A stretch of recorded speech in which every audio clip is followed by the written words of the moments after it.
Hello friends, welcome to dream shapers Hindu newspaper editorial reading and analysis की class में आपका स्वागत है। ये क्लास हम लोग स्टार्ट कर चुके हैं, जिसके माध्यम से हमारा उद्देश्य है कि आप ग्रामर की बारीकियों को समझ पाएं। पैसेज पढ़ते समय ही या पेपर रीडिंग करते समय, एडिटोरियल को पढ़ते समय ही बेसिक वोकैब को भी सीख पाएं, उसके जो अलग अलग सेंस हैं उनको समझ पाएं, सेंटेंस के स्ट्रक्चर को समझ पाएं, ग्रामर के पॉइंट को अप्लाई करना सीख पाएं। इन सारे पर्पज के लिए हम इन क्लास को लेकर के आए हैं। तो चलिए स्टार्ट करते हैं।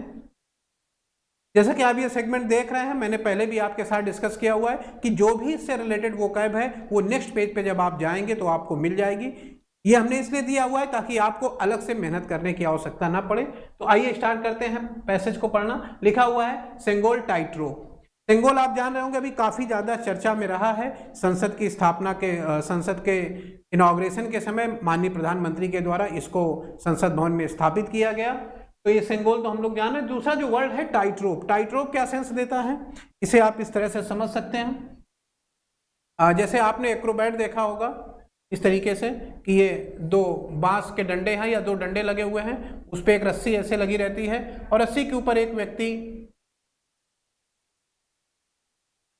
बैलेंस बना करके चलता है। तो ये जो रोप है, रस्सी है, इसी को हम टाइट रोप कहते हैं। ये रस्सी टाइट रोप कही जाएगी। लेकिन यहां पर ये जो टाइट रोप शब्द आया है वो रस्सी के सेंस में नहीं आया है। तो ये चीज आपको समझनी है कि इंग्लिश में कोई भी वर्ड किस सेंस में यूज हो रहा है, उसे हमें समझने की आदत डालनी है।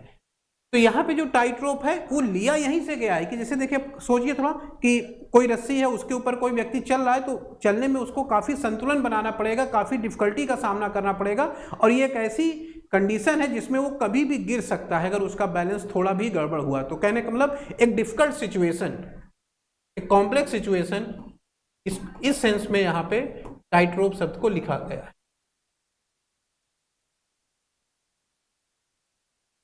चलिए आगे चलते हैं एडिटोरियल में। लिखा हुआ है there is a general perception that elected politician have a cushy time of it and enjoy all the pomp and circumstances befitting the latter day zamindars that they deem themselves to be. यहाँ पे आके sentence आपका finish हो जाता है। सोचिए यहाँ से शुरू होकर के वहां तक ये सेंटेंस गया है। अब आते हैं थोड़ा स्ट्रक्चर का एनालिसिस करते हैं। जैसे लिखा हुआ there is a general perception, ये देयर है आपका। ग्रामर का कॉन्सेप्ट क्या कहता है?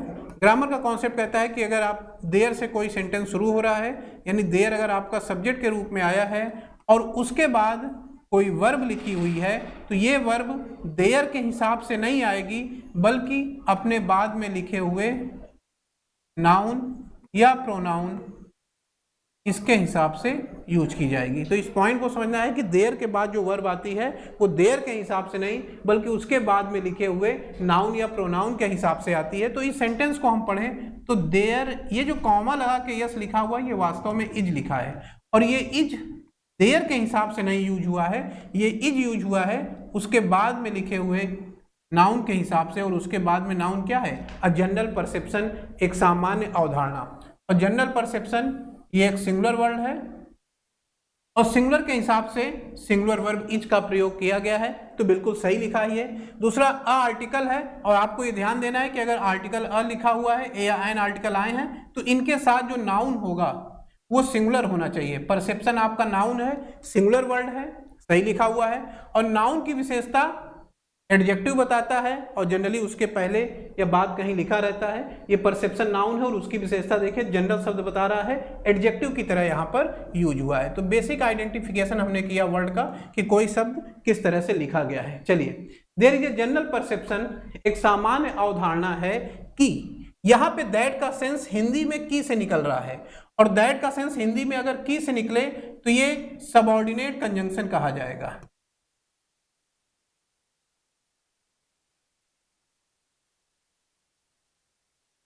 यहाँ पे इसका सेंस की से निकल रहा है। आपको इस चीज का ध्यान देना है कि कभी भी आप पढ़ रहे हैं और अगर वो की से सेंस दे रहा है, दो सेंटेंस को कनेक्ट कर रहा है, तो वो सबऑर्डिनेट कंजंक्शन होगा।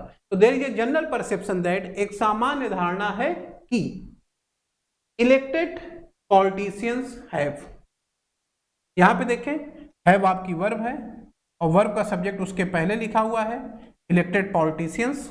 प्लूरल वर्ड है प्लूरल के हिसाब से हैव कैसा लिखा गया है, सही लिखा हुआ है। अब एक जो महत्वपूर्ण पॉइंट हमें यहां देखना है वो है इलेक्टेड। इलेक्टेड क्या है, इसका कॉन्सेप्ट समझते हैं। इंग्लिश में कहीं पर भी अगर आपको वर्ब की थर्ड फॉर्म मिल रही है और उसके साथ हेल्पिंग वर्ब नहीं है, यानी विदाउट हेल्पिंग वर्ब यूज हो रही है, ध्यान दीजिएगा, ऐसा नहीं कि पहले उसकी हेल्पिंग वर्ब कहीं पहले लिखी हो, केवल वर्ब की थर्ड फॉर्म आई है विदाउट हेल्पिंग वर्ब। अगर कहीं पर भी आपको बिना हेल्पिंग वर्ब के वर्ब की थर्ड फॉर्म मिलेगी तो इसे ग्रामर की भाषा में हम क्या कहेंगे, past participle.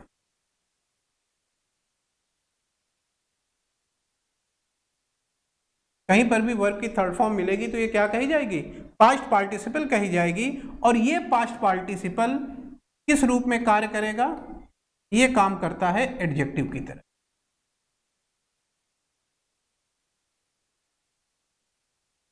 Work as adjective, ये एडजेक्टिव की तरह कार्य करेगा, इस चीज को आपको ध्यान रखना है।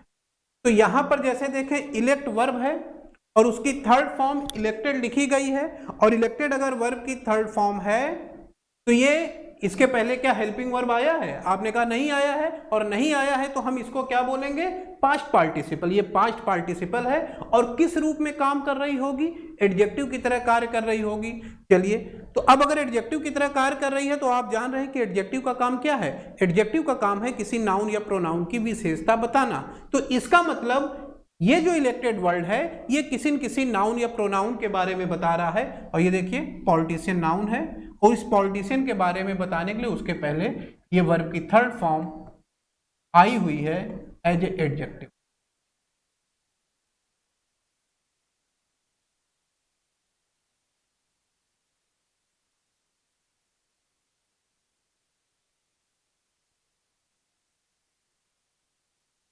क्लियर हो गया यहां तक का कॉन्सेप्ट, आगे देखते हैं। Elected politician have a cushy time.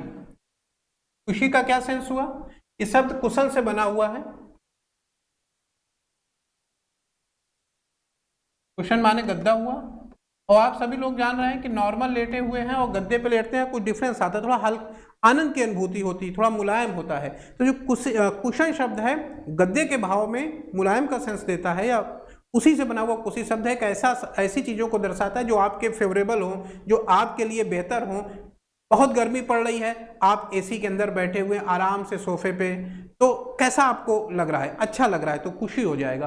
तो खुशी जो शब्द है ये फेवरेबल या अच्छी चीज़ों के लिए यूज किया जाता है। और खुशी टाइम माने एक अच्छा समय, ऑफ इट इसका। एंड एंजॉय, एंड के साथ ये देखिए वर्ब आई है, और मैंने पिछले क्लास में आपको बताया था और फिर से उसको मैं रिपीट करूंगा यहाँ पे कि अगर हम कहीं पर भी एंड के साथ कोई वर्ब आ रही है तो एंड के बाद जो वर्ब आएगी इसका फॉर्म सेम होगा किस वर्ब के, उस वर्ब के जो उसके पहले लिखी गई है। ध्यान दीजिएगा इस चीज को,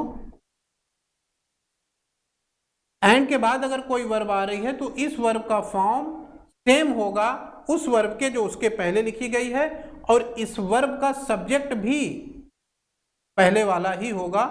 इसको भी थोड़ा हमें समझना है। सेंटेंस के जनरल सेंस में हम लेके चल रहे हैं, टेक्निकल चीजें अलग होती हैं, उसको हम लोग डिटेल में देखेंगे। तो यहां जरा आते हैं, पहले लिखा एंड एंजॉय, एंड के साथ ये वर्ब की फर्स्ट फॉर्म आ गई। अब अगर वर्ब की फर्स्ट फॉर्म है तो वर्ब की फर्स्ट फॉर्म प्लूरल मानी जाती है। सब्जेक्ट इसका कौन है, देखिए जरा, इसके पहले किसके लिए कहा जा रहा है, and enjoy all the pomp and circumstances. Enjoy किसके लिए आ रहा है, पॉलिटिशियन के लिए, पॉलिटिशियन सब्जेक्ट है, उसके हिसाब से प्लूरल वर्ड है तो प्लूरल वर्ब ये भी है, वर्ब की फर्स्ट फॉर्म प्लूरल की तरह वर्क करती है। और एंड के पहले एक वर्ब ये लिखी हुई है हैव, ये भी प्लूरल फॉर्म में है, तो ये दोनों वर्ब सेम फॉर्म में है, ये भी प्लूरल फॉर्म में और ये भी प्लूरल फॉर्म में है, और इसका भी सब्जेक्ट पॉलिटिशियन है और एंजॉय का सब्जेक्ट भी क्या है, पॉलिटिशियन है। आगे चलते हैं, and enjoy all the pomp and circumstances. Pomp and circumstance ये क्या है, एक प्रकार का इडियम्स है, और पॉम्प एंड सर्कमस्टांस का मतलब होता है ठाट बाट। जैसे पहले के राजा महाराजा रहते थे, काफी ज्यादा उनके साथ तामझाम ठाट बाट सुख सुविधाएं उनको उपलब्ध थी, तो किसी भी पद इत्यादि से जुड़ी हुई जो सुख सुविधाएं हैं, ठाट बाट है, वैभव है, वो सारी, जैसे कोई मिनिस्टर कहीं पर आ रहे हैं, कल्पना करिए, या पहले के राजा महाराजा कहीं जाते थे तो वो उनके साथ पूरे हाथी घोड़े इत्यादि चलते थे, पालकियां चली करती थी, उनकी सैनिक चला करते थे, लोग काफी ज्यादा उनको सम्मान देते। तो ये जो पूरा ओवरऑल तामझाम था उनका, वो पॉम्प एंड सर्कमस्टांस कहा जाएगा। इडियम्स की तरह यूज हुआ है, ध्यान दीजिएगा, पॉम्प एंड सर्कमस्टांस पूरा इडियम है, या मैं लिख दे रहा हूं। अब यहां पे एक बड़ा महत्वपूर्ण पॉइंट है कि इंजॉय जो शब्द यहां लिखा गया है, क्योंकि इस पे कई बार क्वेश्चन आए हैं, तो इसको थोड़ा सा हम लोग डिस्कस करते हैं एक अलग सा पेज लेकर के। चलिए, इंजॉय ऐसी वर्ब है, इस वर्ब के साथ ऑब्जेक्ट जरूर आना चाहिए। इंजॉय वर्ब के साथ ऑब्जेक्ट जरूर होना चाहिए। और मान लीजिए अगर इंजॉय के साथ ऑब्जेक्ट यदि नहीं है, फॉर एग्जाम्पल इफ नॉट, तो ऑब्जेक्ट के स्थान पे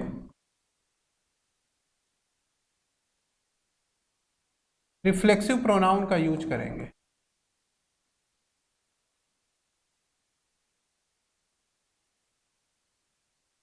और इसको एक एग्जांपल से हम लोग समझते हैं, समझ गए इस चीज को, कि इंजॉय कहीं भी ये वर्ब लिखी है तो इसके बाद ऑब्जेक्ट आना मस्ट है। सेंटेंस को पढ़िए और देखिए ऑब्जेक्ट है कि नहीं है। अगर ऑब्जेक्ट है तो सेंटेंस सही है, अगर ऑब्जेक्ट नहीं है तो फिर आपको रिफ्लेक्सिव प्रोनाउन यूज करना पड़ेगा, नहीं तो वो सेंटेंस गलत माना जाएगा। रिफ्लेक्सिव प्रोनाउन क्या होता है? जैसे आई का माई सेल्फ, यू का योर सेल्फ, दे का देम सेल्फ, ही का हिमसेल्फ, सी का हर सेल्फ, इस तरह से। अब जैसे एक एग्जाम्पल देखते हैं, लिखा हुआ है दे enjoyed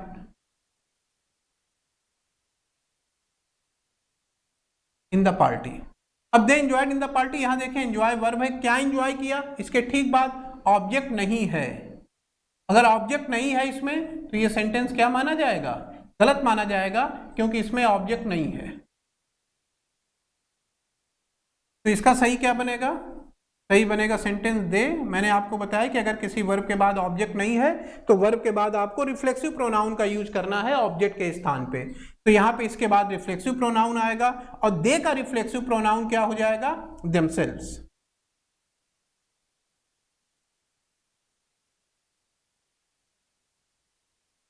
ये सेंटेंस सही हो गया। अब इसी का एक और एग्जांपल, अगर हम लोग इसी सेंटेंस को मैं इस तरह से लिख दूं, ध्यान दीजिएगा, दे enjoyed the party, थोड़ा सा चेंज किया हमने, और यहां पे देखिए उन्होंने एंजॉय किया, क्या एंजॉय किया? पार्टी। ये ऑब्जेक्ट है, और ऑब्जेक्ट है अगर, तो फिर रिफ्लेक्सिव प्रोनाउन लिखने की आवश्यकता नहीं है, सेंटेंस कैसा है? सही लिखा हुआ है। तो इस चीज को ध्यान देना है आपको। चलिए वापस चलते हैं, यहां पे देखते हैं लिखा हुआ है एंड एंजॉय। अब यहां देखिए एंजॉय के बाद क्या ऑब्जेक्ट है? आगे देखिए क्या लिखा हुआ है, enjoy all the pomp and circumstance. All the pomp and circumstance क्या है? ये ऑब्जेक्ट ही है, और अगर ऑब्जेक्ट लिखा गया है, सभी प्रकार की सुख सुविधा ठाट बाट और वैभव का आनंद लेते हैं, ऑब्जेक्ट लिखा गया है, तो यहां हमें एंजॉय के बाद रिफ्लेक्सिव प्रोनाउन लिखने की आवश्यकता नहीं है। नेक्स्ट आगे लिखा है बेफिटिंग द लेटर। बेफिट क्या है? वर्ब है, और वर्ब में फर्स्ट फॉर्म में आईएनजी लगाया गया है, इसके पहले हेल्पिंग वर्ब भी नहीं लिखी गई है। तो ये क्या चीज है, इसको क्या समझेंगे हम इंग्लिश में? थोड़ा आगे देखते हैं इसे, क्योंकि इंपॉर्टेंट पॉइंट है, और जो इंपॉर्टेंट चीजें हैं उसको हम लोग डिस्कस करते चलें। एक और पेज ऐड करते हैं। देखिए वर्ब की फर्स्ट फॉर्म में आईएनजी, और उसके साथ अगर हेल्पिंग वर्ब ना हो, ध्यान देना है, ये उस कंडीशन की बात हो रही है जो वर्ब की फर्स्ट फॉर्म में आईएनजी लिखा हुआ है लेकिन उसके साथ हेल्पिंग वर्ब नहीं है। तो ये वर्ब की फर्स्ट फॉर्म में आईएनजी क्या होगा? ये या तो जिरंड होगा, या ये प्रेजेंट पार्टिसिपल होगा।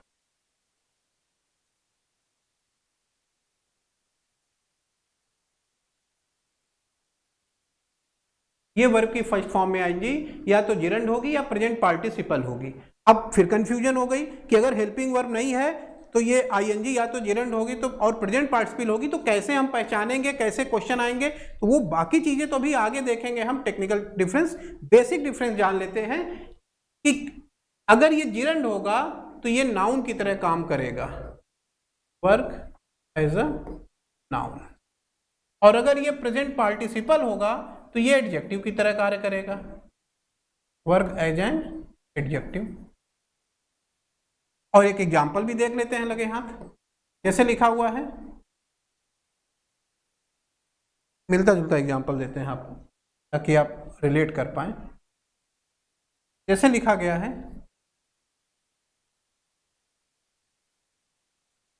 Walking is a good exercise.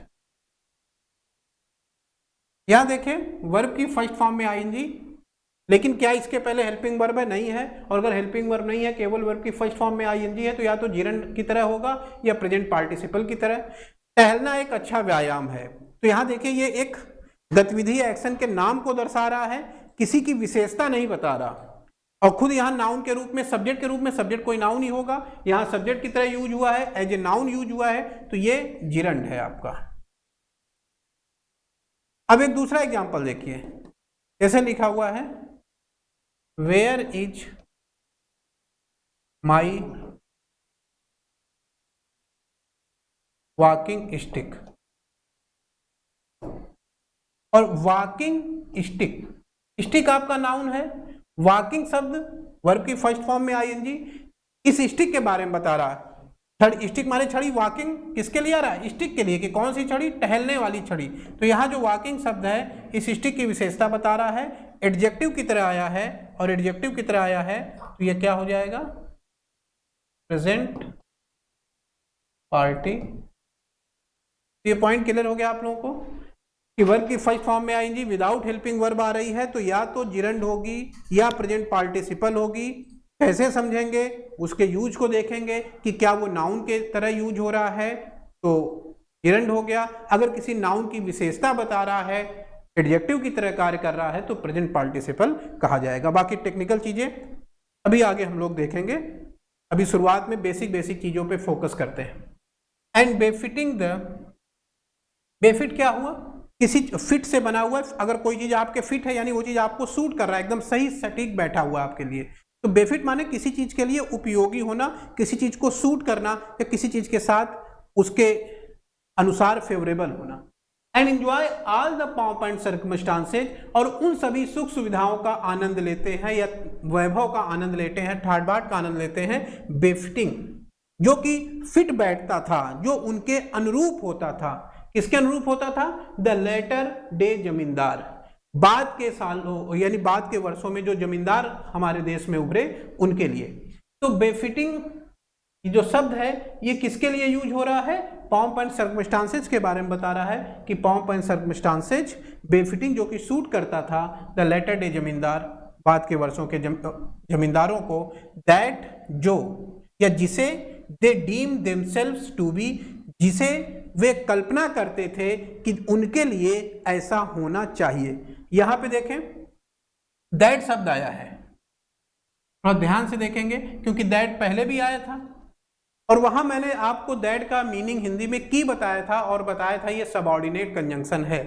यहां पे दैट जो या जिसने का सेंस दे रहा है, और जब ये दैट जो या जिसने का सेंस देगा तो ये रिलेटिव प्रोनाउन होगा। आरपी में लिख रहा हूं शॉर्ट में, क्या हो जाएगा? Relative pronoun. यहां ये रिलेट, अब आप कहेंगे क्या डिफरेंस होगा, डिस्कस करेंगे अभी आगे की क्लासों में। अभी बेसिक चीजें समझते हैं। आपने ये जान लिया कि दैट का मतलब की निकल रहा है तो सबऑर्डिनेट कंजंक्शन है, दैट का मतलब जो, जिसने, जिसको, इस टाइप से निकल रहा है तो वो रिलेटिव प्रोनाउन है। That they deem themselves to be, जिसे वे कल्पना करते थे या मान कर चलते थे। डीम माने मान लेना, कल्पना कर लेना कि ऐसा ही होना चाहिए, जो आपकी धारणा या विचार है या जैसा आप आकलन करते हैं किसी चीज को लेकर के, वो डीम कहलाता है। दे डीम, जिसका वे आकलन करते थे कि उनके लिए वो चीजें होनी चाहिए। यहां देखिए डीम आपकी वर्ब है और उसके आगे ये रिफ्लेक्सिव प्रोनाउन आया हुआ है। क्या कॉन्सेप्ट है रिफ्लेक्सिव प्रोनाउन का, कैसे यूज करते हैं, थोड़ा इसको भी टेक्निकल चीज समझ लेते हैं, फिर आगे की तरफ चलेंगे हम लोग।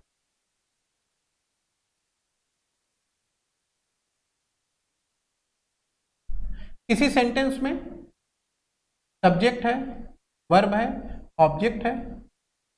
अगर सब्जेक्ट और ऑब्जेक्ट दोनों अलग अलग हैं,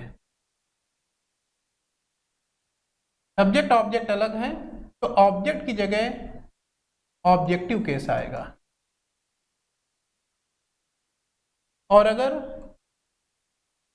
सब्जेक्ट वर्ब, वी माने वर्ब है, सब्जेक्ट और ऑब्जेक्ट सेम है, अलग अलग नहीं है, तो ऑब्जेक्ट की जगह रिफ्लेक्सिव प्रोनाउन का प्रयोग।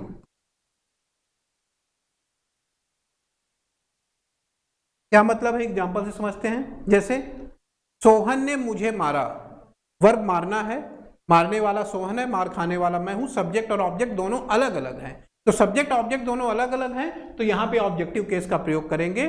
मेरी अंग्रेजी मी लिखी जाएगी। लेकिन अगर मैं ऐसा कहता हूं कि मैंने अपने आप को मारा, मारने वाला भी मैं हूं और मार खाने वाला भी मैं हूं, तो यहां सब्जेक्ट और ऑब्जेक्ट दोनों सेम हो गए, तो यहां पर मेरी इंग्लिश मी न लिख करके उसका रिफ्लेक्सिव रूप लिखी जाएगी। और मी का रिफ्लेक्सिव पॉइंट क्या होगा, माई सेल्फ। ये सब प्रोनाउन में आपने पढ़ा होगा, तो मैं बेसिक डिस्कस कर रहा हूं। तो मी का रिफ्लेक्सिव केस क्या हो जाएगा, माई सेल्फ। या जैसे मैंने अपने आप को समझाया, तो समझाने वाला भी कौन है, मैं। और किसको समझा रहा हूं, अपने आप को। तो यहां पर मेरी अंग्रेजी माई सेल्फ लिखी जाएगी। क्लियर हो गया पॉइंट कि सब्जेक्ट ऑब्जेक्ट दोनों अलग अलग हैं, तो ऑब्जेक्ट की जगह ऑब्जेक्टिव केस लिखिए। सब्जेक्ट ऑब्जेक्ट दोनों सेम हैं, तो ऑब्जेक्ट की जगह ऑब्जेक्टिव केस ना लिख करके रिफ्लेक्सिव प्रोनाउन का प्रयोग करते हैं। तो वापस आते हैं अपने पैराग्राफ में, और यहां पे देखिए ये वर्ब है, वर्ब का सब्जेक्ट है दे। वे समझते, आकलन करते थे किसका, अपने आप का, कि उनको ऐसी चीजें मिलनी चाहिए। तो यहां समझने वाले या आकलन करने वाले भी दे हैं, और किसके बारे में आकलन कर रहे हैं, अपने बारे में आकलन कर रहे हैं। तो सब्जेक्ट भी वही है, ऑब्जेक्ट भी वही है, तो ऐसी स्थिति में ऑब्जेक्ट की जगह रिफ्लेक्सिव प्रोनाउन यूज किया है राइटर ने, जो कि एकदम सही लिखा गया है। और to be, to plus verb की फर्स्ट फॉर्म इन्फिनिटिव होती है। पिछली क्लास में मैंने डिस्कस किया था कि टू प्लस वर्ब की फर्स्ट फॉर्म कहीं लिखी हुई है, तो उसको हम इंग्लिश में क्या किस नाम से जानेंगे, ग्रामर में इन्फिनिटिव के रूप में। चलिए, और यहां पर एक चीज और ध्यान देने लायक है, दे प्रोनाउन है, किसके लिए आया है, जमींदार के लिए। जमींदार प्लूरल वर्ड है, प्लूरल के साथ दे का प्रयोग करते हैं, तो ये भी ठीक लिखा गया है। लाइक मैनी जनरल परसेप्शन, कई सामान्य धारणाओं के तरह। यहां पे एक अच्छा वर्ड है ये लाइक, क्योंकि लाइक हम कई तरीके से यूज करते हैं। फेसबुक कई पोस्ट में भी आप लाइक्स देखते हैं, वो नाउन की तरह है। लाइक वर्ब की तरह भी यूज होता है, किसी चीज को लाइक करना। लेकिन यहां जो लाइक आया है वो न नाउन की तरह आया है, न वर्ब की तरह आया है, ये प्रीपोजिशन की तरह आया है। तो अगर लाइक किसी प्रीपोजिशन की तरह आ रहा है, तो उसका क्या रूल है, और उसी से रिलेटेड अनलाइक एक शब्द है, उसका क्या सेंस है, जल्दी से इसे थोड़ा समझते हैं हम लोग। एक पेज ले लेते हैं, आराम से आप इसको पीडीएफ फॉर्म में पा जाएंगे, तो आपके लिए भी काफी मदद करेगा ये। देखिए, लाइक और अनलाइक एज ए प्रीपोजिशन, अगर हम लाइक का प्रयोग एज ए प्रीपोजिशन कर रहे हैं, तो लाइक अकेले नहीं होगा, इसके साथ कुछ लिखा होगा, कुछ बातें लिखी गई होंगी, कॉमा लगा रहेगा, फिर एक पार्ट और लिखा होगा। तो मान लीजिए लाइक के साथ ये ए पार्ट लिखा हुआ है, फिर अगला जो पार्ट है वो बी है। तो लाइक क्या सेंस देता है, किसी चीज की तरह। जैसे लाइक सोहन थिंक, जैसा कि सोहन सोचता है मैं भी वैसा सोचता हूं। तो अगर जैसा कि दो अलग अलग चीजों में अगर आपको सिमिलरिटी दर्शानी हो, कि जैसा ये कर रहा है वैसा ही आगे वाले भी कर रहे हैं, या वैसा अन्य लोग भी कर रहे हैं, तो दो चीजों में सिमिलरिटी दर्शानी है, तो हम वहां लाइक करेंगे। लाइक माने जैसा ये है इसी के समान।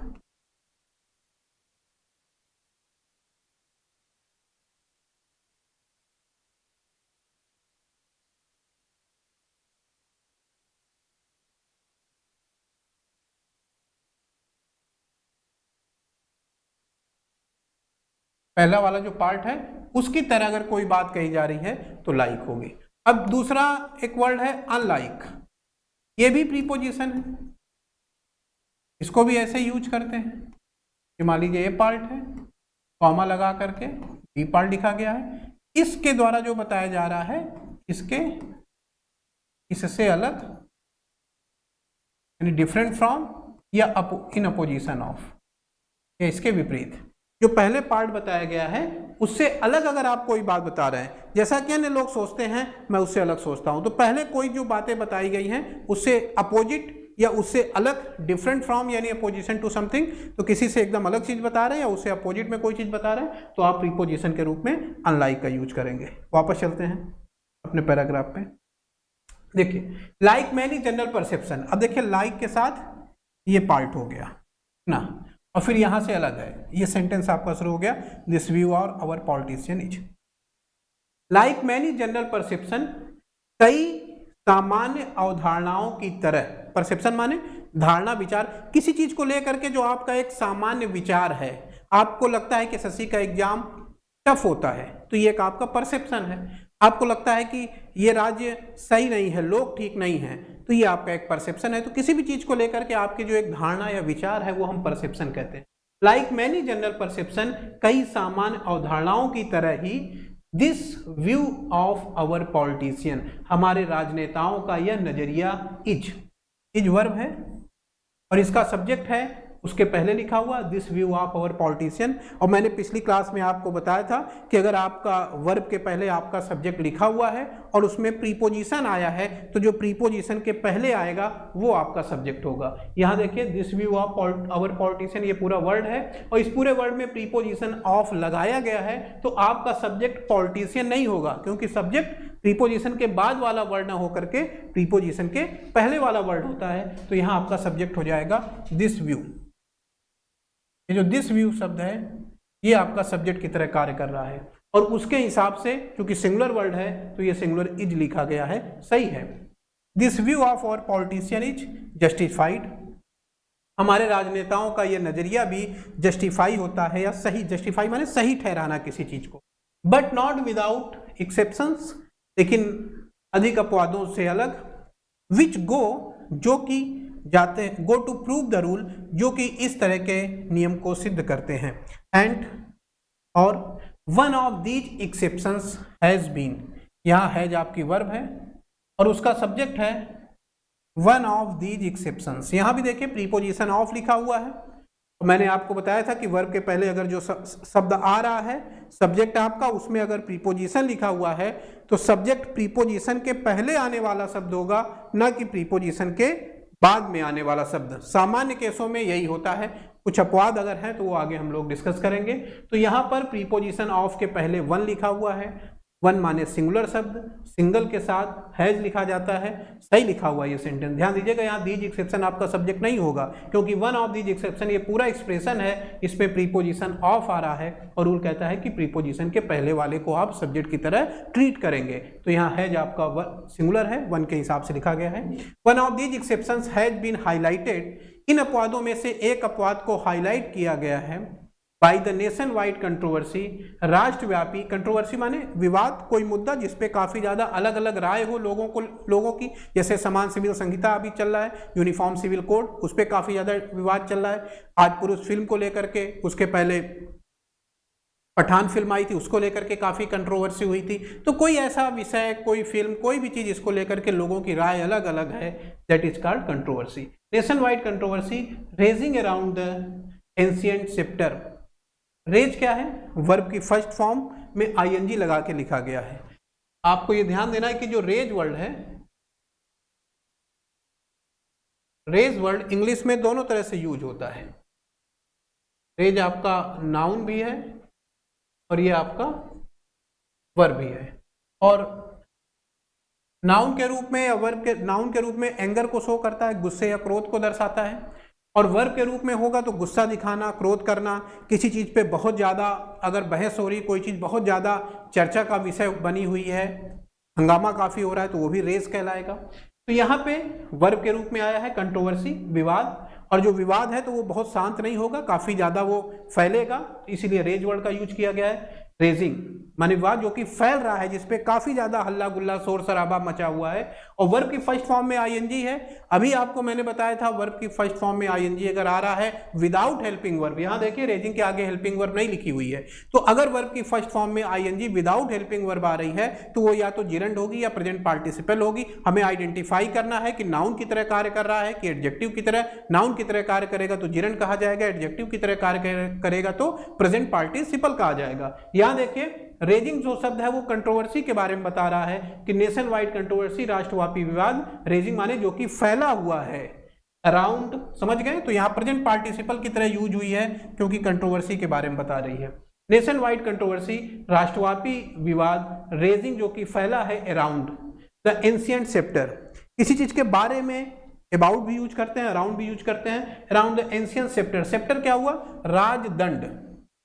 अभी जैसे मोदी जी जो सेंगोल लेकर के आए हैं, जहां जो उन्होंने वहां स्थापित किया, वो एक प्रकार से सेप्टर कहा जाएगा। पहले देखते होंगे आप राजा महाराजा, उनके पास एक खड़ी या डंडा या एक दंड टाइप का होता था जो उनके शासन का प्रतीक होता था, न्याय का प्रतीक होता था, संप्रभुता का प्रतीक होता था, तो उसको हम सेप्टर कहते हैं। हिंदी में राजदंड कह सकते हैं, राज एंशिएंट सेप्टर, उस प्राचीन राजदंड के चारों तरफ। And symbol of sovereign authority, और जो कि प्रतीक है और सॉवरेन अथॉरिटी का, सॉवरेन माने संप्रभु। अगर कोई भी कंट्री किसी दूसरे कंट्री के अधीन नहीं है, अपने निर्णय को लेने में समर्थ है, स्वतंत्र है, किसी दूसरे के दबाव में कोई काम नहीं कर रहा है, तो ऐसा देश क्या कहा जाता है? सॉवरेन। 1947 से पहले हम सॉवरेन नहीं थे। क्यों? क्योंकि भारत के ऊपर ब्रिटेन का शासन था, ब्रिटेन के द्वारा भारत की चीज़ों को निर्धारित किया जाता था। आज़ादी के बाद अब हम अपना निर्णय लेने में समर्थ हैं, स्वतंत्र हैं, अब हम किसी देश के अधीन नहीं रह गए हैं, तो ये क्या कहा जाएगा? Sovereign. Symbol of sovereign authority, जो कि एक संप्रभु अथॉरिटी, आधिकारिक शक्ति का प्रतीक है। कार्ड द सेंगोल, जिसको कि सेंगोल के नाम से जाना जाता है या पुकारा जा रहा है। आगे आइए, अगले पार्ट में चलते हैं। ये वोकैब का सेक्शन है आपका, पूरा देख लीजिएगा वोकैब उसके साथ। फिर लिखा गया है डिड और डिड नॉट, दोनों को और से जोड़ दिया गया है। डिड और डिड नॉट माने हो भी सकता है या नहीं भी हो सकता है।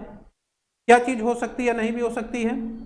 दोनों को जोड़ा गया है, माने ऐसा हो सकता हुआ हो या ना हुआ हो। तो ये भी लैंग्वेज को लिखने का एक तरीका है, और प्रेशर देने के लिए शुरुआत में लिख दिया गया है डिड और did not.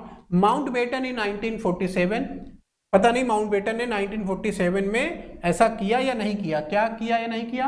Hand over the Sengol to Jawaharlal Nehru as a token of passing on. इस फ्रेज को देख लेते हैं, ध्यान रखिएगा कहीं भी आ सकता है, क्वेश्चन में आया भी है पहले। Hand over something to somebody, STH लिख रहा हूं तो समथिंग है, समबडी SB लिख रहा हूं तो समबडी है। तो हैंड ओवर करना, किसी चीज को दे देना। कोई ऐसी चीज जो आपके पास थी वो दूसरे को आपने दे दिया, हैंड ओवर करना। मेरे हाथ में बुक है, मैंने आपको पकड़ा दिया, हैंड ओवर हो गया। तो क्या माउंटबेटन ने 1947 में हैंड ओवर किया सेंगोल को टू जवाहरलाल नेहरू को एज ए टोकन ऑफ, एक टोकन के रूप में, एक प्रतीक के रूप में। टोकन का मतलब प्रतीक, a token of passing on the rule of the British to independent India. Passing on, ये फ्रेज है यहाँ पे, इसको भी देख लेते हैं। Pass on something to somebody, इस तरह से भी लिखते हैं और इस तरीके से भी लिखते हैं, पास समथिंग ऑन टू समबडी। दो अलग अलग तरीके से, दोनों तरीके से सही है, चाहे जैसे लिखिए। या पास के साथ ऑन लिख करके समथिंग लिखिए, फिर टू समबडी लिखिए, या पास के साथ समथिंग लिख के ऑन टू फिर समबडी लिखिए। यहाँ कैसे लिखा गया? पास ऑन साथ साथ लिखा गया है। पास ऑन करना माने कोई चीज जो आपके पास थी जिसको आपने यूज किया और फिर दूसरे को दे दिया, पास ऑन समथिंग। जैसे I passed the book on to my friend, या I pass on this book to my friend. तो पास ऑन के बाद समथिंग आ जाएगा, वो वस्तु आ जाएगी, देन टू लगा के उस व्यक्ति को लिखेंगे जिसको आप चीजों को दे रहे हैं। तो पास ऑन करना माने किसी चीज को यूज करके किसी दूसरे को देना।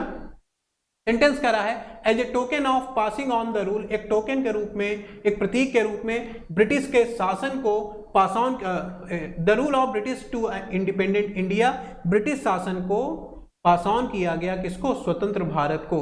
तो पता नहीं माउंटबेटन ने 1947 में ब्रिटिश शासन को इंडिपेंडेंट इंडिया को सौंपते हुए एक प्रतीक के रूप में सेंगोल को दिया था या नहीं दिया था, कंफर्म नहीं है। वाज और वाज नॉट, फिर वही सेंस पैटर्न है, was or was not this historic handover, यह ऐतिहासिक हस्तांतरण, हैंडओवर करना माने एक से दूसरे देना, हिंदी में हस्तांतरण कहेंगे। Was or was not this historic handover relegated to dusty obscurity.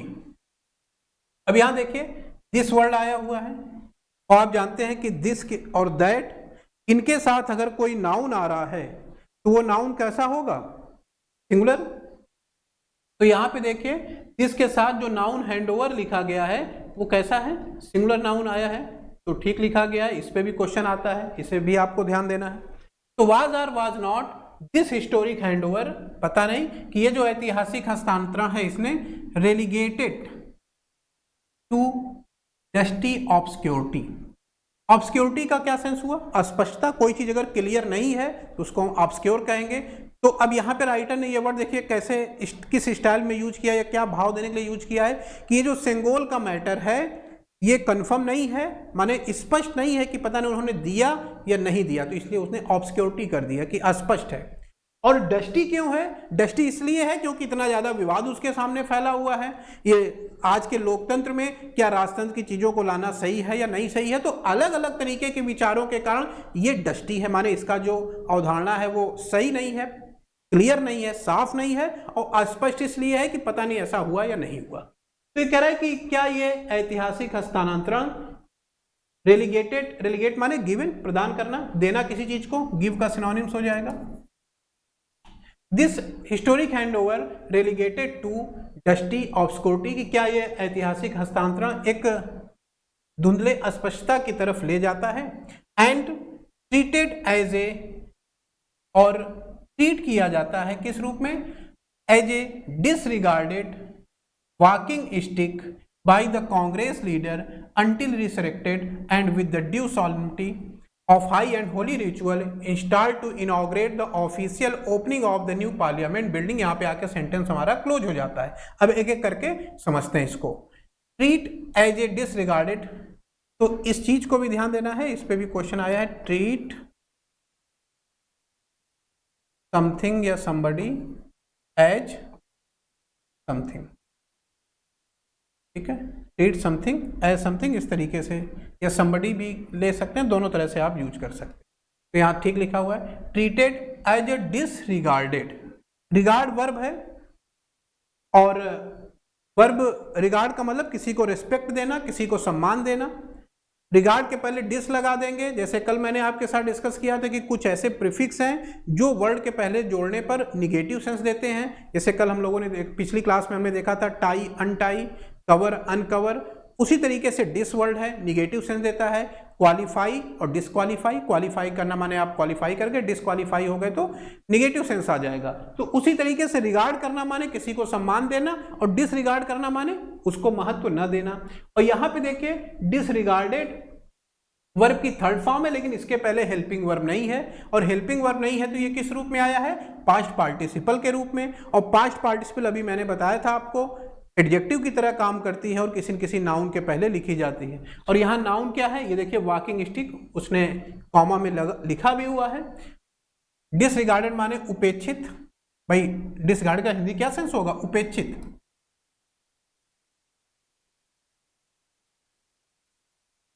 Disregarded walking stick, ये चीज अभी हम लोग डिस्कस भी कर चुके हैं कि स्टिक नाउन है और वॉकिंग उसके पहले उसकी विशेषता बताने वाला एडजेक्टिव है। और जो डिसरिगार्डेड है ये पूरा इस वॉकिंग स्टिक एक सेंस को लेके चल रहा है कि ये जो छड़ी है एक उपेक्षित छड़ी के रूप में इसको देखा गया या व्यवहार में लाया गया। Bye the Congress leader, Congress के नेताओं के द्वारा, अंटिल जब तक, रिसरेक्टेड। अब अंटिल को थोड़ा सा देख लेते हैं। अंटिल और अनलेस, इन दोनों को आपको ध्यान देना है।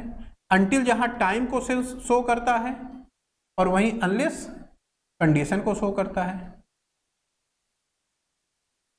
अंटिल टाइम को शो करता है और अनलेस कंडीशन को शो करता है, और दोनों के साथ नॉट का प्रयोग नहीं किया जाता है, चाहे वो अंटिल हो चाहे अनलेस हो, इनके साथ नॉट को आपको यूज नहीं करना है। अगर इनके साथ आप नॉट यूज करेंगे तो सेंटेंस गलत मान लिया जाएगा।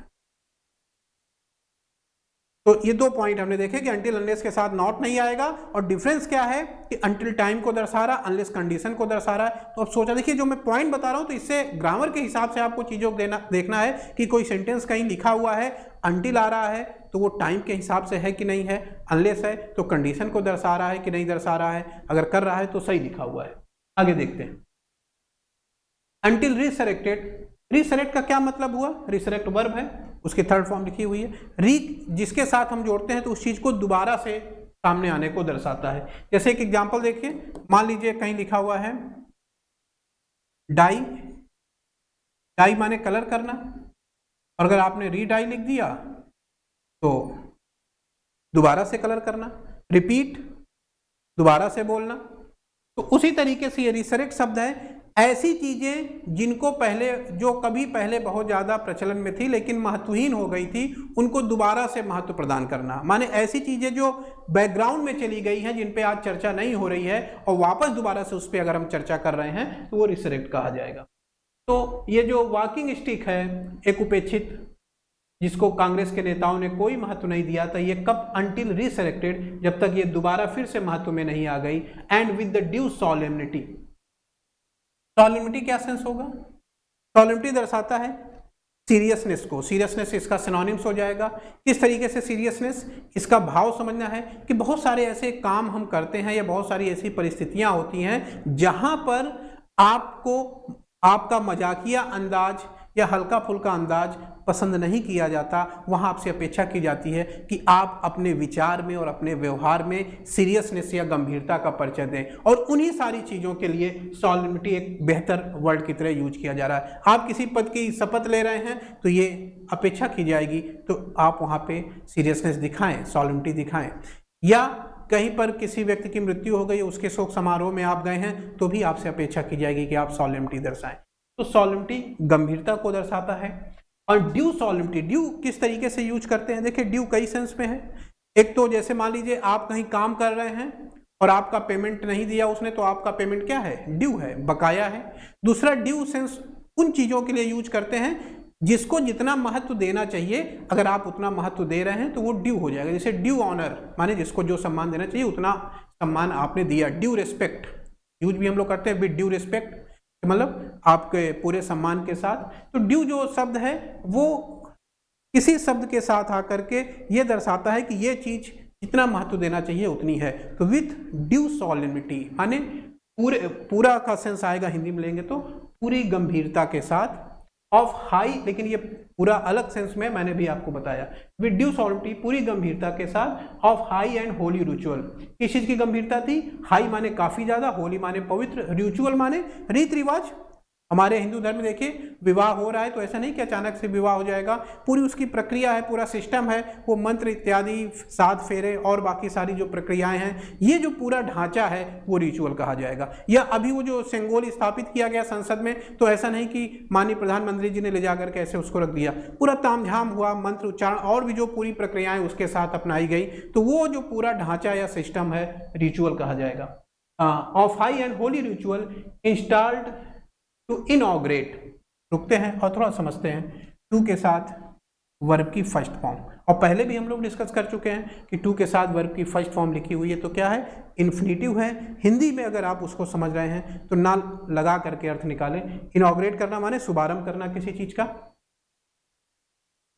तो यहाँ सेंटेंस देखिए कहाँ से चला था, ये वहां से हम लोग लेते हैं। पहले एक बार देख लेते हैं। The official opening of the new parliament building, नई पार्लियामेंट बिल्डिंग की ऑफिशियल ओपनिंग के समय। अब आगे आइए, शुरू से देखते हैं एक बार। वाज और वाज नॉट, ऐसा पता नहीं हुआ कि नहीं हुआ। This historic handover relegated to justice obscurity, कि ये जो ऐतिहासिक हस्तांतरण था ये एक धुंधली अस्पष्टता की तरफ ले गया। And treated as a disregarded walking stick, और इसे ट्रीट किया गया एक उपेक्षित वॉकिंग स्टिक माने टहलने वाली छड़ी के रूप में कांग्रेस के नेताओं के द्वारा, जब तक ये फिर से इसने महत्व प्राप्त नहीं किया। And with the due salt, और पूरी कब तक ये हुआ कि जब तक इसने फिर से महत्व प्राप्त नहीं किया और पूरी गंभीरता के साथ काफी ज्यादा पवित्र संस्कारों के साथ इसको इंस्टॉल किया गया संसद की बिल्डिंग के ऑफिशियल या आधिकारिक शुभारंभ के दौरान। आगे आइए। Is the Sengol a testimony to a great and glorious Chola dynasty? Or were the Cholas on the sidelines of history now being reinvented as an electoral ploy to win Tamil votes? Is the Sengol a testimony to? इसको underline कर लीजिए। Testimony to something होता है, इसके साथ ये preposition ध्यान देना है आपको। टेस्टिमोनी टू समथिंग, टेस्टिमोनी का मतलब क्या हुआ? किसी चीज का प्रमाण, आधिकारिक प्रमाण या ऐसा प्रमाण जो उसकी सत्यता को सही साबित करता है कि नहीं ये जो चीज है, ये जो प्रमाण दिया जा रहा है ये सही है, ये गलत नहीं है, तो उसको हम टेस्टिमोनी कहेंगे। तो जैसे देख, is the Sengol a testimony? क्या सेंगोल एक आधिकारिक प्रमाण है? एक किस चीज का आधिकारिक प्रमाण? A great and glorious Chola dynasty, एक महान और वैभवशाली चोल साम्राज्य का या राजवंश का। डायनेस्टी माने राजवंश। और यहां देखिए अ लिखा हुआ है, इसके साथ नाउन सिंगुलर होना चाहिए, चाहे कितनी भी दूरी पे लिखा हो। इसका नाउन डायनेस्टी है, सिंगुलर वर्ड है। और ग्रेट एंड ग्लोरियस इसकी विशेषता बता रहा है, तो एडजेक्टिव हो जाएगा। और अथवा were the Cholas on the side lines of history, या यहां देखिए चोलाज प्लूरल की तरह यहां यूज कर दिया गया, चोल साम्राज्य को यहां सिंगुलर की तरह लिया गया था। वर द चोलाज, तो इसलिए इसके साथ वर भी प्लूरल हो गई। वर द चोलाज, चोलाज माने जो चोल के अलग अलग शासक थे, सबको उसने पूरा एक सेंस में लिया है। वर द चोलाज, क्या जो चोल शासक थे उनको on the side lines of, ये फ्रेज है, इसको अंडरलाइन कर दे रहा हूं, ध्यान देना है। आ भी चुका है, आ भी सकता है। On the side lines of, on the side line of का मतलब ऐसी चीज जिसको हाशिए पे ढकेल दिया गया, जिसको बहुत ज्यादा कोई ध्यान नहीं दे रहा है। भारतीय जनता पार्टी में लाल कृष्ण आडवाणी जी को हाशिए पे ढकेल दिया गया है, तो क्या हो जाएगा? On the side line of. ऐसी चीजें जिनको बहुत महत्व नहीं दिया जा रहा है वो on the side lines of कही जाती है। तो were the Cholas on the side line of history, क्या जो चोल थे जो कि इतिहास में हाशिए पे ढकेल दिए गए थे, नाउ बीइंग रीइन्वेंटेड, अब इनको फिर से री इन्वेंट, इन्वेंट करना माने किसी चीज के बारे में आप विचार रख रहे हैं, उसके बारे में कोई कहानी गढ़ रहे हैं, उसके बारे में कोई कल्पना करके लोगों के सामने ला रहे हैं, तो ये इन्वेंट हो गया, इन्वेंट स्टोरी। और री लगा दिया, अभी मैंने डिस्कस किया था, तो री लगाने का मतलब किसी चीज को दोबारा से उस काम को करना। तो क्या चोल की साम्राज्य की कहानियां या इतिहास जिनको भी कगार पे ढकेल दिया गया था, नाउ बीइंग रीइन्वेंटेड, अब इनको फिर से सामने लाया जा रहा है या बुना जा रहा है एज एन इलेक्टोरल प्लॉय। एक इलेक्टोरल माने चुनावी, प्लॉय तो मतलब एक ताना बाना, एक षड्यंत्र, एक कहानी, एक प्लॉट, ताकि चीजें आप अपने फेवर में कर सके। To win Tamil votes, to plus verb की फर्स्ट फॉर्म इन्फिनेटिव की तरह यूज हुआ है। और एन आपका आर्टिकल है, आर्टिकल नाउन के हिसाब से आता है, नाउन प्लॉय लिखा हुआ है, सिंगुलर वर्ड है तो सही लिखा हुआ है। और चूंकि इलेक्टोरल में ई से स्टार्ट हो रहा है तो वॉवेल का यूज वॉवेल है, तो इसलिए हमने ए न लिख करके क्या लिखा है? एन लिखा है राइटर ने, तो ये भी ठीक लिखी गई है चीजें। आगे चलते हैं नेक्स्ट पार्ट में। ये सारा मीनिंग का सेगमेंट दिया गया है, आप इसको स्टडी करिएगा। मैंने प्रयास किया है कि एज इट इज मीनिंग दी जाए जो एग्जैक्ट होती है ऑक्सफोर्ड एडवांस लर्नर से, उसके एग्जाम्पल भी हैं, ताकि आपको मीनिंग निकालने में बहुत ज़्यादा समय अपना वेस्ट ना करना पड़े। और जो ग्रामर के सेगमेंट हैं वो मैं डिस्कस ही करता चल रहा हूँ आपके साथ, मीनिंग हिंदी में भी बताता चल रहा हूँ, उसको एक्सप्लेन करता चला हूँ कि किस सेंस में कौन सी चीज़ें यूज हो रही हैं। बाकी डिटेल में आप यहाँ पे उसको स्टडी करेंगे तो चीज़ें बेहतर हो जाएंगी। आगे आइए नेक्स्ट पार्ट में देखते हैं। आगे का पैराग्राफ लिखा हुआ है, whatever be the merits or otherwise of all these pros and cons regarding the Sengol, the polarities created by them have made perilous the job of the politician who must risk walking the tightrope between these opposing point of polemic। देखिए इतना बड़ा sentence है, लेंदी sentence है काफी, इसमें 3 से 4 line के एक सेंटेंस है। बिल्कुल नहीं घबराना है, कितना भी लेंदी सेंटेंस हो, कैसे उसको ब्रेक करके उसकी मीनिंग निकालना है ये सब समझेंगे। लेकिन अभी शुरुआत की क्लासेज हैं तो हम आगे बढ़ते जाएंगे, धीरे धीरे चीज़ें आप समझते रहेंगे तो ये भी चीज़ें हमारे लिए या आपके लिए आसान हो जाएंगी। चलिए, तो यहाँ यूज किया है वाट एवर। वाट एवर माने चाहे कुछ भी, जो कुछ भी, वाट एवर माने जो कुछ भी, हिंदी में अगर आप जानना चाह रहे हैं तो। इसी तरीके से यूज करते हैं व्हेनेवर, जब कभी भी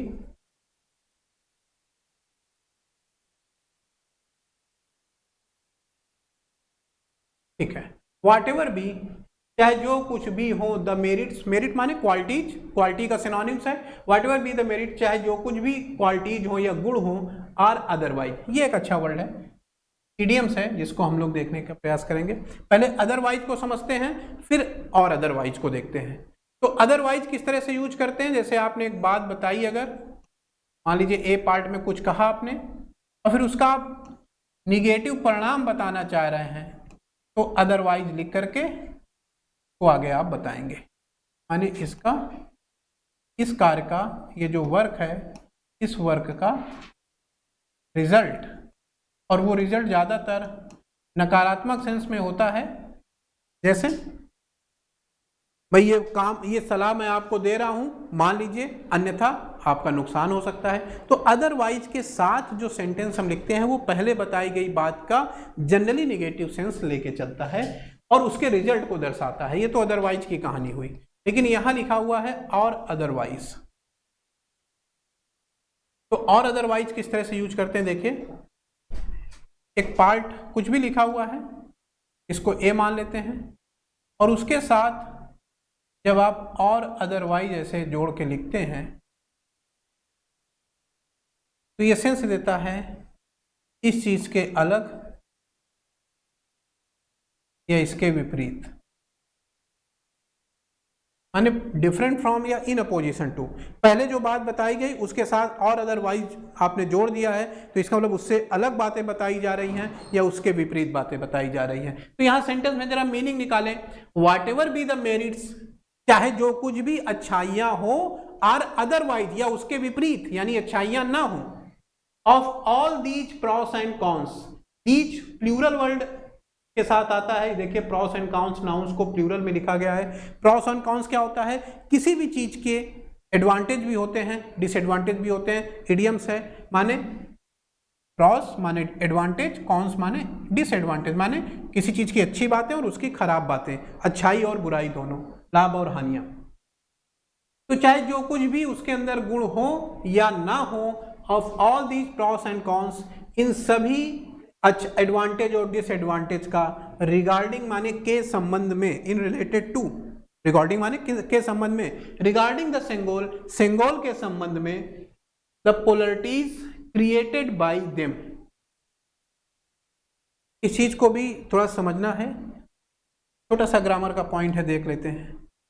कहीं पर भी वर्ब आ रही है और उसके साथ बाई लिख करके नाउन या प्रोनाउन लिखा हुआ है, तो ऐसी कंडीशन में जनरली इस वर्ब को थर्ड फॉर्म के रूप में यूज करेंगे।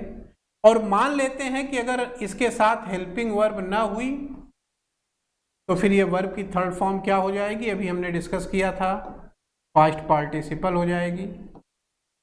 और पास्ट पार्टिसिपल किसकी तरह काम करेगी, एडजेक्टिव की तरह। तो यहां पे देखिए क्रिएट वर्ब की थर्ड फॉर्म है, बाई लगा करके नाउन प्रोनाउन लिखा हुआ है, तो यहाँ पे क्रिएट के पहले हेल्पिंग वर्ब नहीं है, तो ये वर्ब की थर्ड फॉर्म किस रूप में आ रही है हमारे सामने, पास्ट पार्टिसिपल के रूप में आ रही है और एडजेक्टिव की तरह कार्य कर रही है। और एडजेक्टिव की तरह कार्य करेगी तो नाउन के बारे में बताएगी, और जिस नाउन के बारे में बताएगी तो उसी के साथ लिखी भी होगी। देखिए लिखा है द पोलरिटीज, ये हमारा नाउन है और ये सब्जेक्ट भी है इस सेंटेंस का।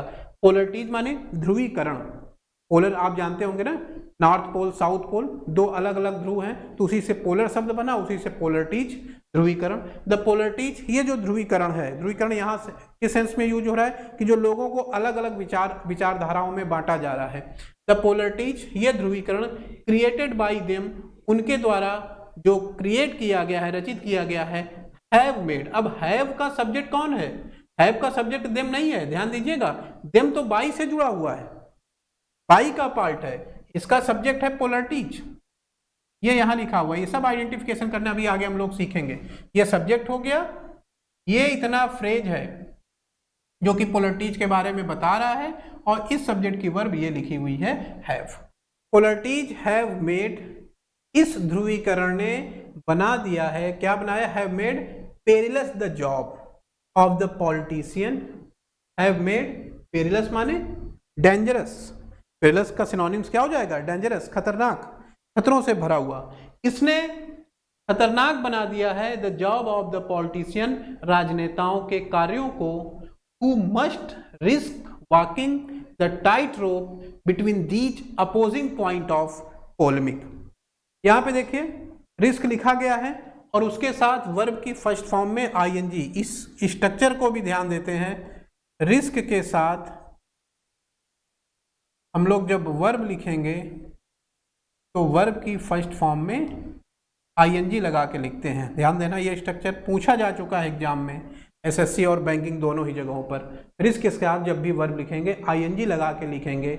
अगर हमारा ये भाव है कि जो आगे कार्य है उसमें खतरा उत्पन्न हो रहा है, तो ये क्या कह रहा है, who must risk walking the tight रोप, जो कि खतरे में डाल रहे हैं किस चीज को, walking the tight rope. Tight रोप मैंने डिस्कस किया था, यहाँ उसी सेंस में ले रहा है, वॉकिंग द टाइट रोप, उस टाइट रोप पर जो चल रहे थे उस चलने को खतरे में डाल रहे हैं। और वो टाइट रोप आपने देखा था, दो डंडों पे बंधी हुई थी वो डोरी, तो इसीलिए लिख रहा है between these opposing point, in these के साथ प्लूरल नाउन आता है, देखिए पॉइंट प्लूरल नाउन है, सही लिखा हुआ है। और ये वर्ब की फर्स्ट फॉर्म में आईएनजी है, पॉइंट नाउन के बारे में बता रहा है। और हमने भी डिस्कस किया था, वर्ब की फर्स्ट फॉर्म में आईएनजी अगर किसी नाउन के पहले आ रहा है विशेषता बताने के लिए, तो जिरंड कभी नहीं होगा, प्रेजेंट पार्टिसिपल होगा। तो ये विरोधाभासी बिंदु ऑफ पोलेमिक, पोलेमिक माने कोई स्पीच जो दो अलग अलग पार्ट में बटी हुई है, या कोई ऐसा कार्य जिससे दो अलग अलग चीजों का संदेश जा रहा है।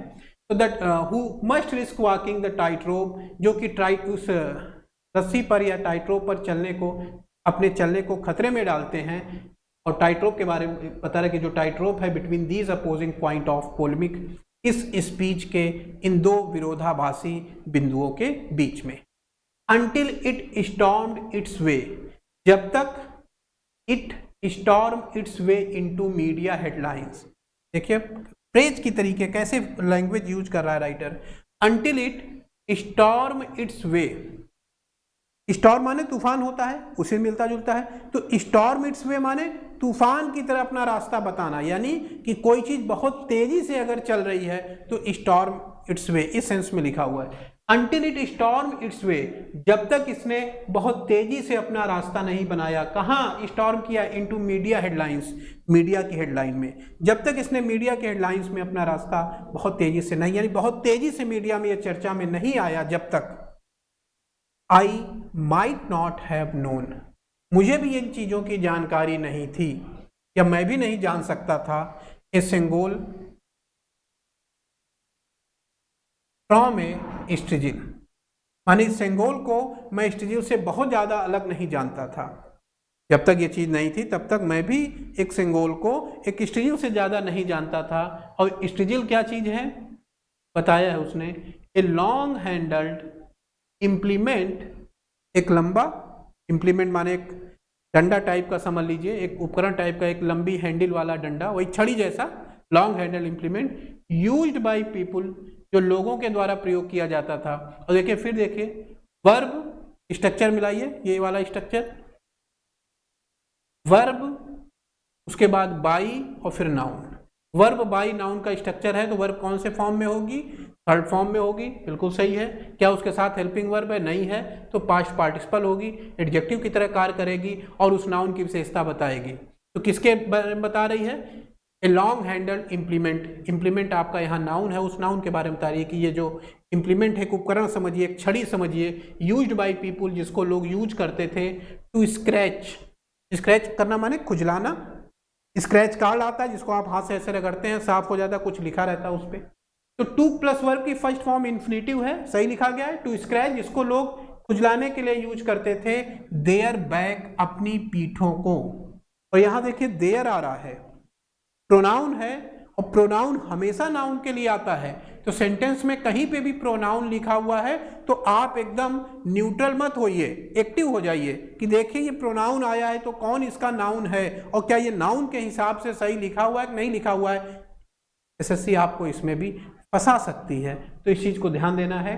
देयर प्रोनाउन है, किसके लिए आ रहा है? लोग अपनी पीठ खुजलाते हैं तो देयर जो है पीपुल के लिए आ रहा है। पीपुल प्लूरल वर्ड है, प्लूरल के हिसाब से देयर लिखा गया है, ठीक लिखा गया है। हाउएवर, फिर भी, कहां पे यूज होता है?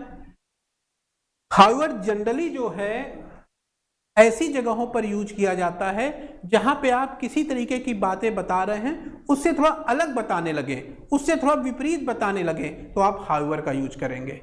हाउएवर जो शब्द है, फिर भी ये इस टाइप का वर्ड है जो अपने पहले आने वाले सेंटेंस या भाव से अलग या विपरीत चीजों को दर्शाने के लिए यूज किया जाता है। तो हमेशा ध्यान देना है कि हाउएवर के पहले और हाउएवर के बाद एक जैसे भाव वाली चीजें नहीं हो सकती हैं, अपोजिट फीलिंग वाली या डिफरेंट सेंस वाली चीजें होंगी। तो यहां लिखा हुआ हाउएवर, फिर भी, if I am a politician, यदि मैं एक राजनेता होता, कंडीशनल सेंटेंस है, if I am a politician, यदि मैं एक राजनेता होता, I must take a side, I must take sides. Simple सा वर्ड है। टेक साइड का क्या मतलब होता है? किसी का साइड ले लेना, किसी का पक्ष ले लेना, simple word. I must take side, मैं जरूर ही पक्ष लेता, vis vis, for or against the Sengol, and make my stand as public as and loud as possible। देखते हैं, I must take side, मैं जरूर ही पक्ष लेता, फॉर और अगेंस्ट, या तो पक्ष में रहता या उसके विपक्ष में रहता, द सेंगोल, सेंगोल के, या तो सेंगोल के पक्ष में बताता या विपक्ष में बताता, एंड मेक। अब देखिए एंड के साथ ये वर्ब आ रही है, और एंड के साथ अगर कोई वर्ब लिखी हुई है तो मैंने बताया था उसका फॉर्म उसके ठीक पहले आने वाली वर्ब की फॉर्म से मिला लिया करिए, और उसका सब्जेक्ट भी वही होगा जो उसके ठीक पहले आने वाली वर्ब का होगा। जनरली यही होता है अगर स्पेशल केसों को छोड़े। तो यहां देखिए एंड के पहले ये वर्ब की फर्स्ट फॉर्म है, और एंड के पहले वर्ब कहाँ है, ऐसे ढूंढते हुए आइए, ये लिखा हुआ, ये देखिए, ये है वर्ब की फर्स्ट फॉर्म, और इसका भी सब्जेक्ट कौन है? वही जो इसके पहले है, आई। आई टेक का भी सब्जेक्ट है, आई मेक का भी सब्जेक्ट है। यानी पॉलिटिशियन के लिखा जा रहा है कि आई मस्ट टेक साइड्स, मैं जरूर पक्ष लेता या विपक्ष में बोलता इस सेंगोल के, एंड मेक माई स्टैंड, और अपना पक्ष रखता, कहते ना ये फ्रेज है एक तरीके से, make my stand. Make your stand का मतलब अपनी पक्ष निर्धारित करना कि आप किस पार्टी में है, इधर है या उधर है। किसी चीज में अगर विवाद चल रहा है, किसी चीज में अगर विरोधाभास चल रहा है, तो मेक योर स्टैंड माने आप अपना पक्ष निर्धारित कीजिए। पहलवानों का मुद्दा चल रहा है अभी पे, तो उसमें मेक योर स्टैंड माने आप अपना स्टैंड क्लियर करिए कि आप जो पहलवान हमारे लड़ाई लड़ रहे हैं उसके साथ हैं या अलग हैं।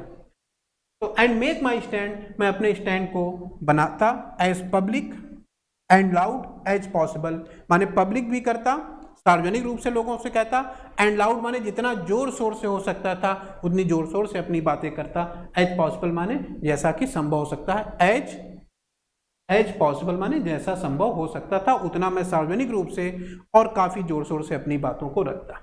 आगे चलते हैं नेक्स्ट। ये सारी मीनिंगें देखिए लिखी हुई हैं, नहीं वहां पे थी, vis vis, in comparison with, make my stand देखिए वही है, to support a definite position या ओपिनियन, किसी चीज के बारे में कोई राय बनाना। आगे आते हैं, but even as I do so I might begin to have second और even third and fourth thought. अब बट इवन एज एक वर्ड है, किस सेंस में हम लोग यूज करते हैं, दो शब्द, अच्छा वर्ड है, इसको भी देख लेते हैं, इवन एज।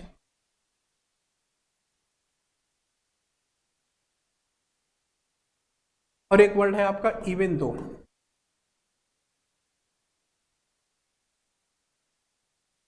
या इवन इफ।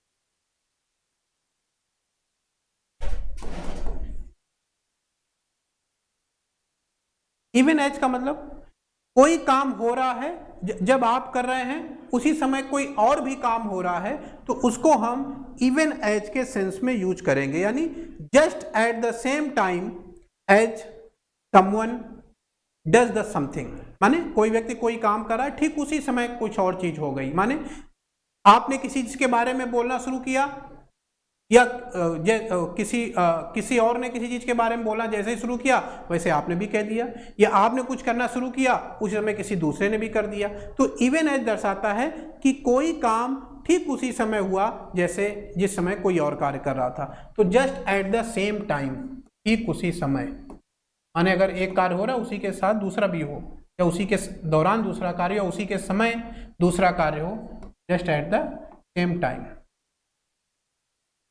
और इवन दो या इवन इफ दर्शाता है डिस्पाइट द फैक्ट, इस तथ्य के बावजूद, विरोधाभासी सेंस है इसमें।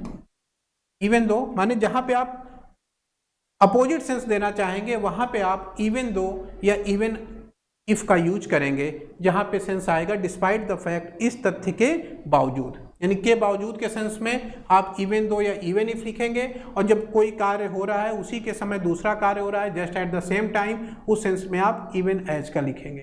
तो यहां देखिए मीनिंग जरा निकालते हैं कि क्या मीनिंग सेट हो रही है। But even as I do so, लेकिन जैसे ही मैं ऐसा करूंगा, राइटर ने बताया ना कि अगर मैं पॉलिटिशियन होता तो मैं अपनी आवाज सार्वजनिक रूप से काफी जोर शोर से करता, और जैसे ही मैं ऐसा करता I might begin to have second और even third and fourth thought. Have second thought phrase है एक तरीके का, हैव सेकेंड थॉट इडियम्स है। क्या सेंस निकलता है हैव सेकेंड थॉट का? भाई आपने कोई प्लान बनाया हुआ है, आपने प्लान बनाया कि इस बार एसएससी सीजीएल का एग्जाम हमें निकालना ही है, और 20 दिन अभी एग्जाम को रह गए हैं, आपके मन में सेकंड थॉट आने लगा, इस बार छोड़ते हैं, अभी टाइम बहुत कम है, तैयारी नहीं है, ये है वो है, अगली बार देखेंगे। हैव सेकंड थॉट माने पहले से किसी चीज के बारे में जो प्लान बनाया हुआ है दूसरा मन में विचार आने लगना, अपने पहले लिए हुए निर्णय पर डाउट करते हुए दूसरा कुछ सोचने लगना, हैव सेकंड थॉट। तो I even as I do so, और जैसे ही मैं ऐसा करता I might begin to have second thought, मेरे मन में ये दूसरा और तीसरा और चौथा अलग अलग विचार आना शुरू हो सकता था। सपोज मानिए कि, कल्पना करिए कि, सपोज शब्द है, कल्पना करिए कि I want to switch, to के साथ वर्ब की फर्स्ट फॉर्म इन्फिनेटिव लिखी हुई है, I want to switch my party allegiance. My possessive case है, हमेशा किसी न किसी नाउन के साथ आता है। मैं स्विच करना चाहता हूं अपनी पार्टी के प्रति, एलिजियंस का मतलब क्या हुआ? निष्ठा। एलिजियंस कहाँ कहाँ? पार्टी को लेकर के, रिलीजन को लेकर के, किसी अन्य विचारधारा को लेकर के जो आपका समर्पण होता है उसे हम एलिजियंस कहते हैं, और हिंदी में निष्ठा कहेंगे। खासकर पार्टी और रिलीजन के लिए ज़्यादा यूज करते हैं, आपको तो ध्यान देना है। I want to switch, switch करना माने जैसे स्विच कर दिया मैंने, आजकल उन्होंने कंपनी स्विच कर दी, माने एक जगह से दूसरी जगह चले जाना, ट्रांसफर कर देना, स्थानांतरित कर देना। कल्पना करिए I want to switch my party allegiance, मैं अपनी पार्टी के प्रति निष्ठा को स्विच करना चाहता, मैंने अपने पार्टी के प्रति निष्ठा के बजाय किसी दूसरी पार्टी को ज्वाइन करना चाहता। बिकॉज, क्योंकि, बिकॉज कंजंक्शन है और कारण को दर्शाता है, रीजन को दर्शाता है। माई बिग बॉसेस, मेरे जो बड़े बॉस हैं, आरंट गिविंग मी, अब यहाँ देखिए आर के साथ आईएनजी आया है तो ये प्रेजेंट यानी कि इन्फिनिटिव वाला कॉन्सेप्ट तो यहाँ लगेगा नहीं। गिविंग मी और वर्ब के बाद ऑब्जेक्टिव केस का यूज किया गया, यहाँ मी अकेले हैं और यहाँ माई आया हुआ है, तो ये क्या डिफरेंस है हमेशा ध्यान रखना है ऑब्जेक्टिव केस और पजेसिव केस के बीच में। Objective case versus possessive case. Objective case आपका जैसे मी हो गया, ये बिना किसी नाउन के आएगा, इसके साथ नाउन नहीं रहेगा। और पजेसिव केस है जैसे माई है, तो ये जब भी आएगा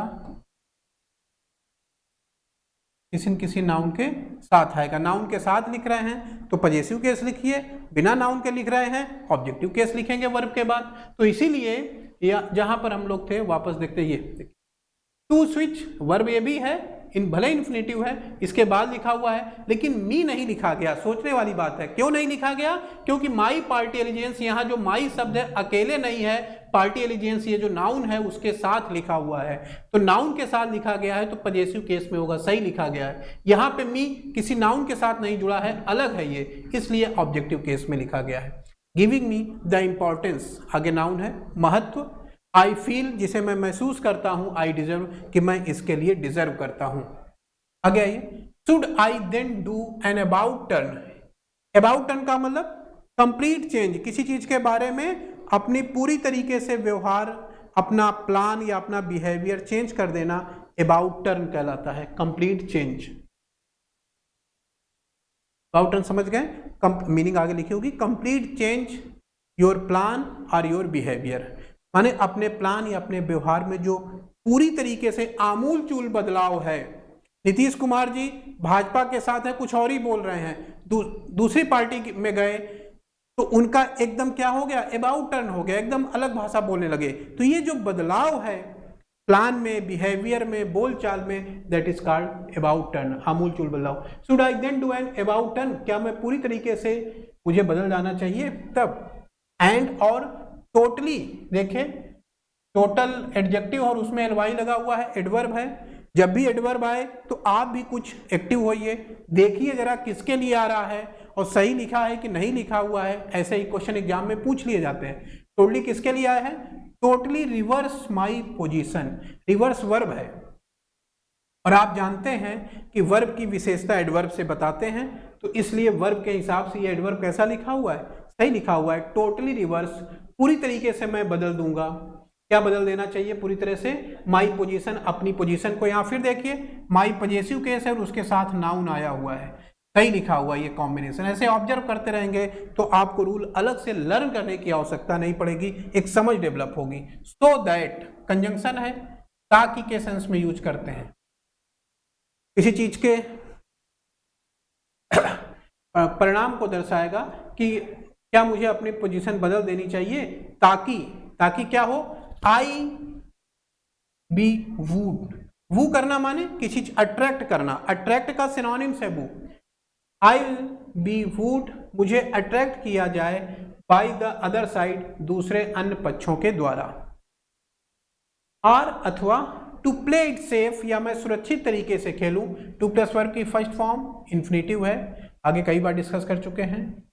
should I be for Sengol every alternate day, या मुझे होना चाहिए, फॉर समथिंग होता है, फॉर समथिंग माने किसी के पक्ष में कुछ बोलना, या मुझे फॉर द सिंगोल, सिंगोल के पक्ष में बोलना चाहिए, एवरी अल्टरनेट डे, हर अल्टरनेट डे पर, ईच एंड एवरी के साथ आने वाला नाउन सिंगुलर होना चाहिए, ध्यान देना है, कई बार क्वेश्चन पूछ लिया जाता है। तो सही लिखा हुआ है singular noun day of the week, क्या मुझे सप्ताह के हर अल्टरनेट डे पर सिंगोल के पक्ष में बोलना चाहिए, एंड अगेंस्ट इट, और इसके विपक्ष में बोलना चाहिए, ऑन द अदर डेज, अन्य दिनों पर, एंड न्यूट्रल एवरी संडे, और हर संडे को मुझे न्यूट्रल रहना चाहिए। Will that make me appear statesman like to the electorate, or look as though I have got a split personality disorder. Will that make, क्या ये चीजें बनाएंगी, विल या शैल के साथ वर्ब की फर्स्ट फॉर्म, सही लिखा हुआ है, और वर्ब के बाद मी आया है, माई नहीं लिखा गया, क्यों, मी के साथ, मी की जगह माई नहीं लिखा गया है। तो सोचना है हर जगह पर कहीं पे कोई चीज लिखी हुई है, थोड़ा एनालिसिस किया करिए पढ़ते समय। देखिए रीडिंग दो तरह से है, एक एनालिटिकल रीडिंग है जहां पे आप छोटी ही चीज पढ़ेंगे लेकिन एनालिसिस करेंगे, एक एक शब्द को समझने की कोशिश करेंगे, जो आपने ग्रामर के रूल सीखे हुए हैं या जो इंग्लिश का नॉलेज आपको है। और दूसरा स्पीड रीडिंग हुई, जिसमें आपने उठाया एक पैराग्राफ, पढ़ रहे हैं उसको, उसका सेंस केवल निकालते हुए चले जा रहे हैं। तो केवल सेंस के हिसाब से चीजों को पढ़ना अलग हो गया, ग्रामर के पॉइंट ऑफ व्यू से चीजों को देखना, एनालिसिस करना, ताकि एग्जाम में क्वेश्चन आने पे कंफ्यूजन क्रिएट ना हो। जो क्वेश्चन आता है एग्जाम में और कंफ्यूज हो जाते हैं, वो चीजें ना हो, इसके लिए एनालिटिकल रीडिंग जरूरी है। एंड मेक मी, तो हम लोग ये बात डिस्कस कर रहे थे कि भाई यहाँ पर मी आया है तो माई क्यों नहीं लिखा गया, आई क्यों नहीं लिखा गया, क्योंकि वर्ब के ऑब्जेक्ट के रूप में है तो ऑब्जेक्टिव केस ही होगा। लेकिन माई क्यों नहीं है फिर, क्योंकि नाउन के साथ नहीं है, अपीयर नाउन नहीं है, यहाँ पर वर्ब के रूप में है। और यहाँ पे देखिए एक स्ट्रक्चर भी बन रहा है, मेक के साथ वर्ब की फर्स्ट फॉर्म आती है विदाउट इंफिनिटी, पॉजिटिव वर्ब है, हम लोग आगे डिस्कस करेंगे। मेक somebody, इसके बाद टू प्लस वर्ब की फर्स्ट फॉर्म नहीं लिखते हैं, ध्यान रखिएगा, मैं टू लिख के कट कर दे रहा हूं, ये स्ट्रक्चर ध्यान देना है आपको। मेक somebody उसके साथ टू प्लस वर्ब की फर्स्ट फॉर्म न लिख के केवल वर्ब की फर्स्ट फॉर्म लिखते हैं। तो ये स्ट्रक्चर है दैट मेक मी अपीयर, यानी ये चीज मुझे प्रतीत कराएगी किस रूप में, स्टेट्समैन, और ये लाइक अलग है, एक राजनेता की तरह, टू द इलेक्टोरेट, मेरे चुनावी मतदाताओं को, आर अथवा लुक, मैंने बताया था एंड या और के बाद अगर कोई वर्ब है तो उसकी फॉर्म सेम होती है जो उसके ठीक पहले वर्ब लिखी हुई है उसके हिसाब से। तो और के बाद ये लुक आ रहा है, वर्ब की फर्स्ट फॉर्म है, और के पहले देखिए वर्ब कहां पे है, ये देखिए लिखा हुआ है अपीयर, वर्ब की फर्स्ट फॉर्म ये भी है तो ठीक लिखा हुआ है। और लुक या दिखाई दूंगा एज दो, मानो की, एज दो कंजंक्शन है कल्पना का, इमेजिनेशन का, कल्पना को दर्शाता है, मानो की हिंदी निकल के आती है, एज दो मानो की आई have got a split personality disorder, split माने अलग अलग होना, किसी चीज को फाड़ देना बीच से स्प्लिट कहलाता है। तो स्प्लिट पर्सनालिटी डिसऑर्डर का मतलब क्या हुआ, एक ऐसी पर्सनालिटी जिसमें आप कभी अपने आप को, अपरिचित फिल्म आपने देखी होगी, कभी अपने आप को कुछ और समझ रहा है, कभी कुछ और समझ रहा है, एक ही व्यक्ति के अंदर दो अलग अलग तरीके की या दो से ज्यादा पर्सनालिटी भी आ जाती हैं, तो that is called split personality disorder. माने एक ऐसा आपके अंदर डिसऑर्डर या कमी आ गई है कि आप कभी अपने आप को किसी और की तरह समझ ले रहे हैं, कभी किसी और की तरह समझ ले रहे हैं। आगे आइए, it is quite a tight रोप, यह पूरी तरीके से या काफी एक टाइट रोप है, टू वॉक चलने के लिए, and could make for a singular act, या कोई एक कार्य करने के लिए, और ए सिंगुलर एक्ट, या फिर ये एक सिंगोल से संबंधित किसी कार्य को करने के लिए एक्ट है। ठीक है, तो आज की क्लास यहीं तक, काफ़ी चीज़ें मैंने आपके साथ डिस्कस की, कई बीच में टेक्निकल पॉइंट आ जाते हैं, लेकिन सारी चीज़ें अभी हम एक साथ लेके नहीं चल रहे हैं, क्योंकि बेसिक चीज़ें अभी मुझे आपको सिखानी है। जैसे जैसे हमारी ये एडिटोरियल रीडिंग एंड एनालिसिस की क्लास आगे बढ़ती जाएगी, जो और टेक्निकल चीज़ें हैं वो हम धीरे धीरे एक 1 बाय 1 चीज़ों को सीखते चलेंगे। ये जो क्लासें हो रही हैं इसको PDF फॉर्म में आप लोगों को ये मिल जाएंगी। पहली क्लास हालांकि नहीं मिल पाई थी, लेकिन इस क्लास से हमारा प्रयास रहेगा कि ये PDF फॉर्म में आप लोगों को उपलब्ध करा दी जाए। इसी के साथ बहुत बहुत धन्यवाद आप सभी लोगों का।